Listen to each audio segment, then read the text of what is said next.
Melbourne's one of the most beautiful cities in the world. Great coffee. In fact, I think they've won the best coffee in the world a couple of times.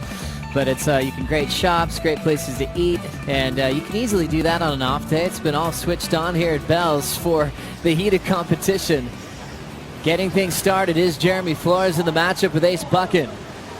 First turn solid off the top and setting up the rail work once again. Redirects into the pocket. Ace Buchan getting started as well on the back end. Going carve for carve. Set up work for Flores. Nice jam again for Ace. Walls opening up for Jeremy Flores, and he'll drift that. Big finish.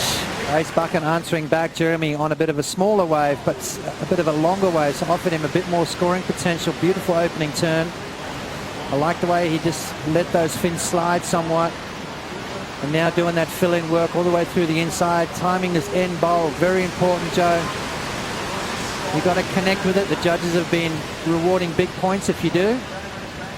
And we've seen guys really suffer with those wipeouts at the end of the wave. Jeremy Flores and Ace Buchan both nailing those finishing turns. And we're going to see a couple of solid scores to kick this heat off. Ace Buchan wasting no time as well, realizing Jeremy was on the board and needs to answer back. Ace Buchan has been in good form this year, making the finals at Snapper Rocks. Can he keep the ball rolling? Surgical-like backhand approach. Doesn't make very many mistakes. And you can guarantee Ace's timing is going to be spot on when it comes to that end section. You know, that winning feeling, is it's contagious, Joe. Flores now will dig into this one without priority. And just up and out. It's got a little bit of room to move. Ace has priority out the back with a 6.0. Big time. That seems to be the tough jersey to be in all morning long. Ace is trying to rewrite the script for the top seeds. Uses priority and doesn't turn in a score. Jeremy now gets to pick the waves with 17 to go. Well, yeah, that's an interesting situation right there from Ace. One of the rare mistakes that we see him make, Joe, is he generally, when he uses his priority, it's generally a keeper. It's generally a score that is going to go into his top two. He's always bettering his situation, isn't he? Well, Jeremy's going to try to make Ace pay for that immediately. Hits the lip real quick. Flores down the line. Wide open face. Nice full wrap off the top part of the wave. Now gets a bottom turn. Little dagger in the pocket for Flores.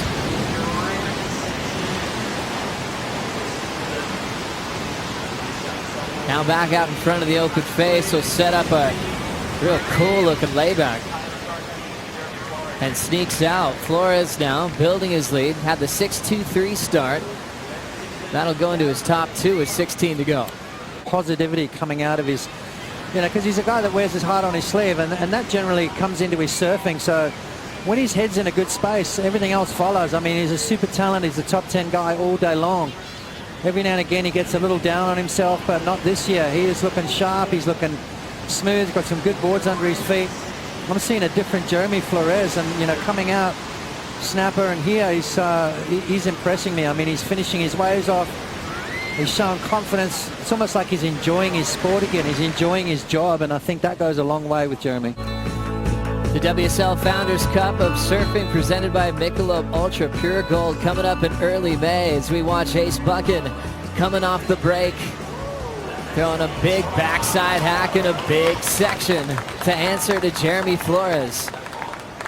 Before we went to break, remember, Flores had the lead, low score 4-7-7. So Ace looking for a 5.01 to take the lead.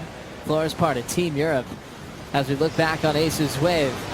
Battling for the lead change here, Potts. Yeah, exactly. 5.01 required from Ace Buchan. First opening turn, nailed it. Second turn, vertical under the lip. Gets that, disappears in the white water and comes out the bottom. So that beautiful upside down approach that we saw Italo Ferreira get a couple of 8s on. 8.5, 8.1 for Italo Ferreira on his two waves. Ace is trying to emulate that. He's trying to do exactly that. He knows what the judges are looking for now. Felt that he'd be unbeatable there for a long time. Since he hasn't repeated that start as world number one. As we continue, Jeremy Flores threw down an answer to try to get the lead back, Potts. Yeah, a couple of nice turns from J Flo. Nice little snap under the lip there, so trying to mix it up. And well, he's got a 5.5. That's a solid score here this morning. Jeremy Flores bringing it through the inside, just connecting the dots, trying to build his points all the way through, but then unfortunate mistake here at the end of the wave. So I don't know whether it's going to get the score right there. He did all the hard work and then took his eye off the prize. So a 5.50 required from Jeremy. Some big moves done out the back. 5.63. Flores gets it on the buzzer. Takes out world number 2, Ace Buchan, and the low seeds are undefeated today. Flores moves into round 4, and Julian Wilson is probably going to text Jeremy and say, thank you so much. Still able to keep this title race exciting. Remember, Wilson knocked out yesterday. Now world number 2, Ace Buchan, out of the contest here at Bells Beach. Red jersey. Just don't want to be wearing that today, Joe.